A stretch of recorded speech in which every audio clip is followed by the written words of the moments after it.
Here we have a scene that looks like a black and white movie from the 40s or 50s, but actually it was done with the PD-150 Sony video camera, and it's in black and white because we urge you to learn about lighting in the black and white mode, because in the black and white you can see shadows a lot more. This was done with you need a minimum of 4 main Fresnels. We had 5. We're going to show you how to do it. And the thing I want you to notice how it casts harsh shadows, because we use no soft boxes, no diffusers, no filters to give that hard look that they had in the 30s and 40s black and white movies. And it's really a real nice way to do things. And we're going to show you how we did it. We're going to back off the camera here and show you our lighting. And we have 2 lights in the back that are used for hair lights that are at the top left and right corner.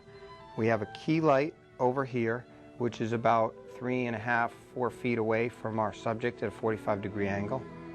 And then in back of her we have a light that you can't see that's lighting up the spot in the background. And it's textured with a little bit of a filter with some cutouts that we'll show you later. And then we have a light down here that is a 150-watt light giving us some fill on the side of the face. And now what we're going to do is we're going to show you, isolating the different lights, how we got this look. So first we're going to take a look at just the hair lights by themselves. Here's the shot with just the hair light, and as you can see it adds a nice edge around the hair, and we like to sort of set these first. And there are 2 of the 150-watt Fresnels just pointing down at her head from above, and we position them and they look fine. And now let's add the 150-watt fill light. Just want you to see this for the fact that, to show you that really, I'm going to pre-focus here, this is a beautiful shot just as it is with 3 lights. You got your fill, which is now casting a little shadow on the other side, and but we're going to add the key now. And now here's the key light. Now let's take a look at, I'm going to turn off the fill light. And notice how she's got some pretty harsh shadows. Now the nose shadow comes down but doesn't touch the lip. We don't want to touch the lip. The neck shadow cuts across there, and it really can tend to look like a movie from the 40s.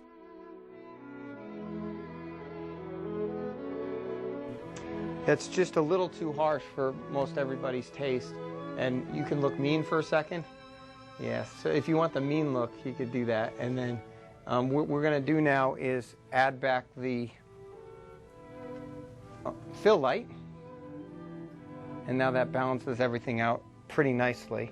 And then the one thing I want to say about the fill light is, notice the sparkle in her eyes. Because we have the fill light, which again is down here, because we have that fill light at a low angle, I'm going to go in tight here on the shot, it really adds a nice sparkle to the eyes. So if you ever want that sparkle to the eyes that sort of give us a little bit of a smile there, sort of looks like she's smiling, and tilt your head a bit, and that's sort of sad.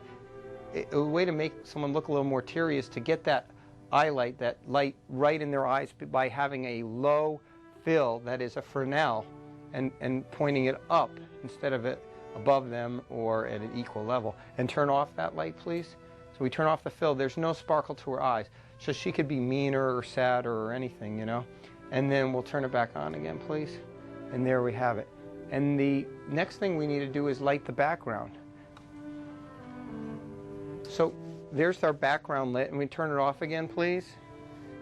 And you can see it's just pretty plain background, and turn it on again. We're going to show you this filter that we use to just create sort of soft, shadowy areas in the back.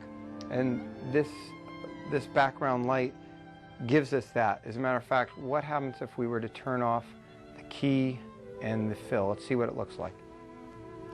There's the key and the fill, and then we'll turn back on the fill only, and then go ahead and turn on the key, and then the key off again, and the key on again. So we highly recommend experimenting with these different combinations, because you can learn a lot about lighting. Make sure your monitor's in black and white, and it really makes a difference. Right now, again, she's got that hard look, the hard shadows of the detective movies, film noir of the 40s. And there we light her up with the fill that has the beautiful kicker to her eyes right there. And then we have the background with the gel, and we're going to show you that right now. Here's a shot of the hair light on Lee. Here's a shot of the key light on Lee, and you can see it's about 4.5, 5 feet away. And then this light in the background is, for the hair light, is probably only 2, 3 feet away, shining down on her head. And the other one, same thing. And let's look at the background light. We just took a purple gel and we cut little holes in it.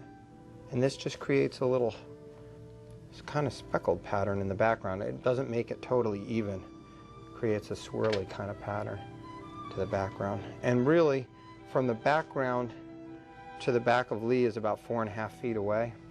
And then there's the small Fresnel that's lighting up her eyes.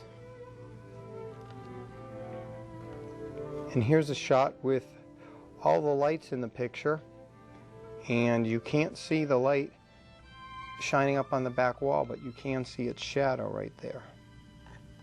So you can get an idea where all the lights are positioned for the Hollywood style light.